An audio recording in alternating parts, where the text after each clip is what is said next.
Oke, kembali lagi di Ian 9 titik tentunya ya. Nah, kali ini apa yang akan kita bahas? Ya, yang akan kita bahas adalah makanan ketiga, yaitu martabak. Jadi pernah di sini itu ada martabak. Oke, tapi sebelum ke sana, teman-teman untuk There was once a day that I would pray for you. I'd go and misbehave just so you'd notice too. Sneaking looks up and down from across the room. jadi dulu itu ketika saya baru sampai di sini itu ada martabak. Dan pernah saya coba itu untuk martabak telur. Itu harganya itu kalau nggak salah 50.000 kalau nggak salah, dan itu kurang enak ya. Karena apa? Seperti yang saya katakan di video saya sebelumnya, di sini itu paling susah daun bawang. Nah, kalau martabak itu nggak ada daun bawangnya ya, udah kayak telur dadar ya. Nah gitu. Terus jadi kan itu sekalian itu kemarin itu satu doang yang jual itu. Jadi dia jual martabak sama terang bulan. Kalau terang bulan itu martabak manis, di sini namanya terang bulan ya.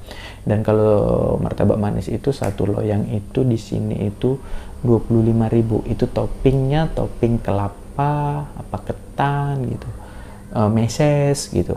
Jadi nggak terlalu banyak. Dan itu sekarang mungkin karena bahan baku atau emang peminat kurang, dan itu sekarang bangkrut. Nah, yang saya lihat sih kayaknya ya, yang saya lihat itu kayaknya sih peminatnya kurang ya. Kenapa peminatnya kurang? Karena siapa sih yang mau jajan 50.000 ya? Siapa sih yang cuma mau makan martabak saja kita harus keluarin 25.000, 30.000 gitu ya. Nah, masih mending emang sesuai ekspektasi kita. Kalau misalnya tidak sesuai ekspektasi kita kan susah gitu kan. Jadi di sini untuk martabak itu kalau teman-teman tanya bisa berpeluang atau enggak, bisa.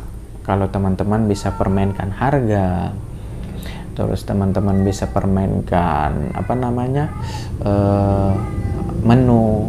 Jadi di sini tuh kalau bisa murah meriah muntah gitu ya. Nah, jadi kenapa? Karena kita harus merogoh kocek itu kalau agak dalam agak susah. Karena kita di sini gini misalnya, kita 20.000 itu udah makan nasi. Nah, sementara kalau kita jajan cuma hanya sekedar kue atau roti, 25.000 itu kita kan mikir panjang ya kan. Apalagi kan di sini penghasilan cuma penghasilan dari PNS lah kalau dibilang ya. Jadi ya sedikit susah ya gitu. Nah, terus apa namanya? Oh iya, saya lupa. Nah, dengan tutupnya martabak telur, martabak manis atau terang bulan itu, ternyata saya lihat itu ada yang mikul-mikul itu ya, mikul-mikul. Jadi dia kayak pedagang apa ya? Jadi dia martabak mini. Jadi yang kalau saya dulu belinya itu kalau di Jawa itu kalau martabak mini itu paling 3.000 paling 5.000 lah paling ini. Kayaknya di sini berapa ya, 10.000 kali ya. Nah, tapi mini, tapi itu lumayan sih laku gitu. Tapi dia mikul dari di jalan-jalan itu mikul gitu, jadi dia buat di itu. Nah, itu lumayan juga sih, ada yang karena mungkin martabak yang itunya tutup ya. Nah, itu juga mungkin peluang karena modal dari martabak ini kayak apalagi kayak martabak manis itu cuma modal tepung sama gula. Yang penting teman-teman bisa ngolah dan bisa menarik perhatian ya. Nah, jadi kayak ini di sini belum ada kayak donat begitu, belum ada kayak istilahnya fotokopian dari Jeku atau Dunkin Donut, belum ada gitu.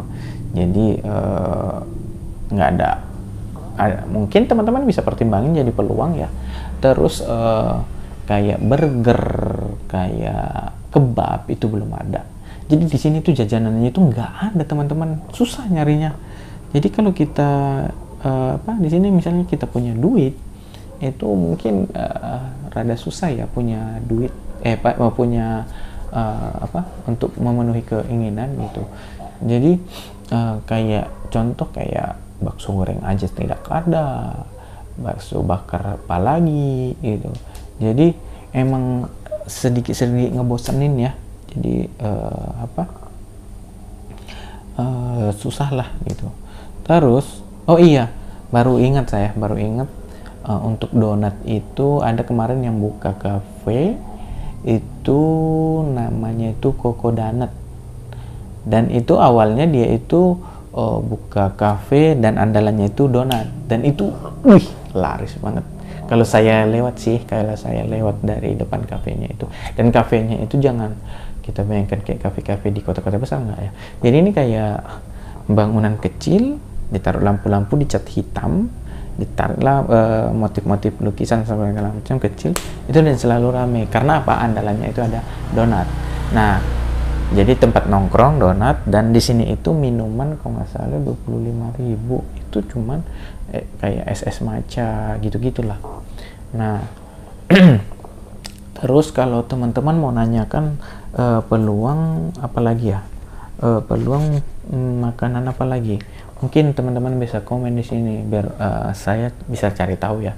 Nah, kalau kayak peluang minuman kekinian, kayaknya kurang peluangnya.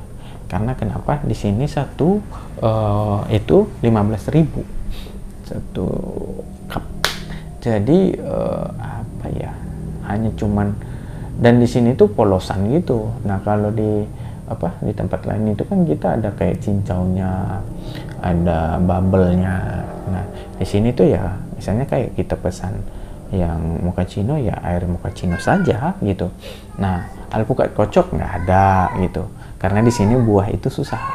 Jadi untuk minuman-minuman mungkin teman-teman bisa tanyakan, atau kayak teman-teman tanyalah di kolom komentar nanti, minuman yang begini sudah ada belum, minuman yang olahan seperti ini sudah ada belum.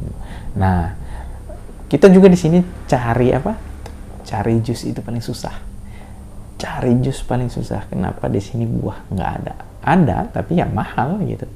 Dan itu juga buahnya bukan buah segar. Jadi kita andalannya itu tunggu dikirim dari Ambon, ibu kota provinsi ya. Jadi agak susah cari jus. Ada, tapi mungkin hanya jus-jus tertentu gitu. Apalagi ya yang menu-menu makanan-makanan di sini yang sekiranya buka peluang. Jadi sebenarnya untuk jajan-jajanan peluangnya sangat besar di sini. Oke, mungkin itu aja yang mungkin saya berikan ya, sebuah peluang, sebuah kesempatan buat teman-teman yang mau usaha ya. Nanti akan saya bahas tentang mengenai usaha sembako seperti apa di sini. Usaha apapun itu nanti saya akan kasih tahu ya teman-teman. Dan jangan lupa tanya saja di kolom komentar, dan like dan subscribe. Nah, kenapa saya katakan harus di subscribe? Nanti kalau saya infokan yang lain biar teman-teman nggak ketinggalan. Oke.